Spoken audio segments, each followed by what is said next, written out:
The Prime Minister at the time of the Bali bombings was John Howard. He joined me earlier to share his reflections on the attack and how it continues to shape the relationship between Australia and Indonesia.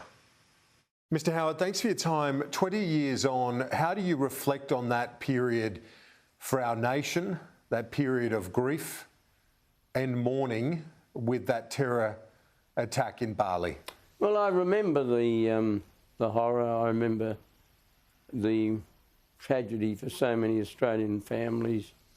I remember the anger I felt that 88 Australian lives, without any semblance of justification, were taken in a brutal fashion.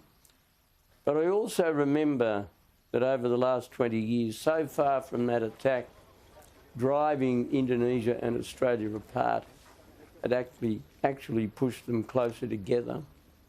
And I also remember that as a consequence of the cooperation between Australia and Indonesia and the operation of our other intelligence arrangements, we have more effectively dealt with the threat of terrorism than we might have hoped 20 years ago. So I think we have to, amidst all the understandable sorrow and grief and reflection and the ache of continuing loss of loved ones, which we should have uppermost in our minds and our hearts at the present time, we should also see that out of all of that came areas of cooperation and positive things that with a different attitude and a different mindset might not have occurred. And the other thing that gives me a degree of pleasure is that Bali is once again a popular destination for Australians. I know at the time a lot of people thought this will seriously diminish the enthusiasm of young Australians to go to Bali. Well, I think it did for a while, but it hasn't over the long term, and I think that speaks volumes for the optimism of our young, but it also speaks volumes for the warmth and the welcoming approach of the Balinese people. They're lovely people, and one of the things that added to the sense of grievance and anger 20 years ago was that this should have happened in such an idyllic, happy place to such lovely, well-meaning people.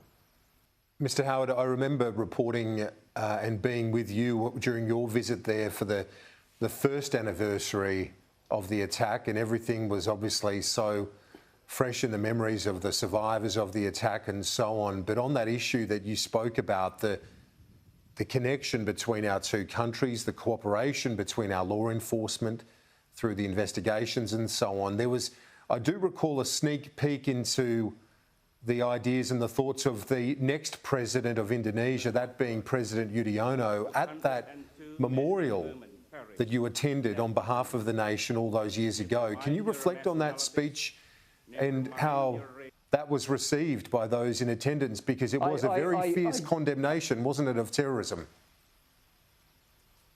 It was a magnificent speech by SBY, as he was widely known, the coming president of Indonesia. He spoke fiercely about the evil of terrorism. He spoke about the bonds between our two countries, and he spoke of the resolve of the Indonesian people to fight terrorism. And in a sense, he established himself as the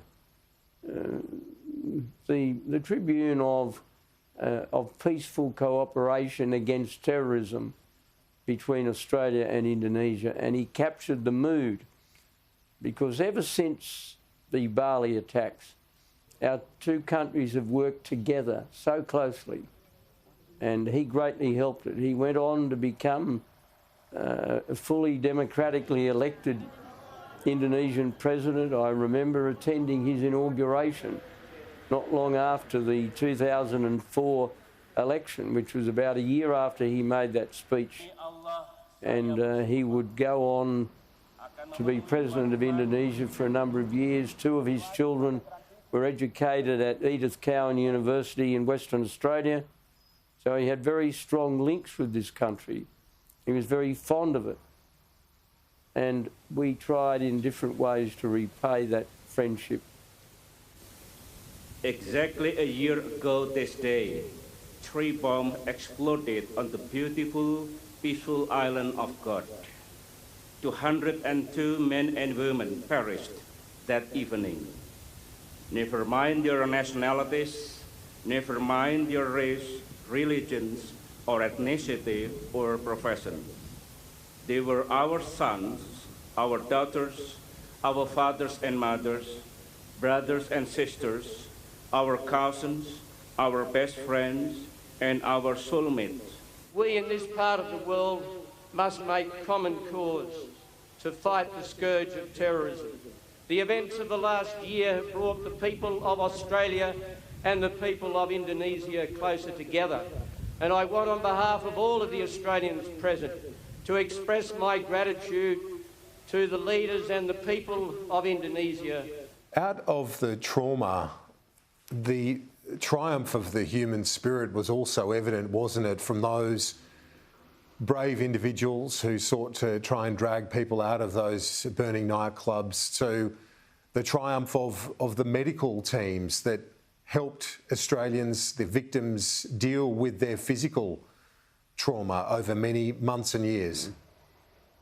You know, I think of the many heroes of that terrible night, and two I especially call to mind are Dr. Fiona Wood of the Royal Perth Hospital, the head of the burns unit, who later became Australian of the Year in recognition in large part of the work that she did in treating the terrible burns that people suffered. I mean, you can only imagine the pain and suffering of people who survived but were left horribly burnt.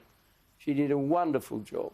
And Dr. Len Nataris, who led the trauma unit at Royal Darwin Hospital, he oversaw effectively the medical clearing station for victims.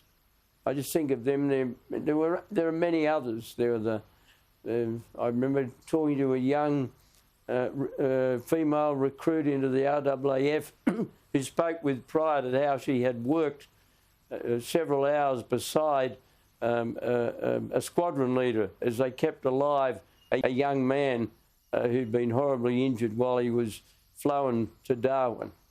Now, they're the wonderful stories, and people cooperated with enormous pride. It was a tremendous illustration of the capacity of Australians, without mucking around or standing on any kind of ceremony, to work together in a common cause, and it was a common humanitarian cause. And many lives were saved by the Australian way of getting on with it and getting it fixed in the most effective and direct way possible.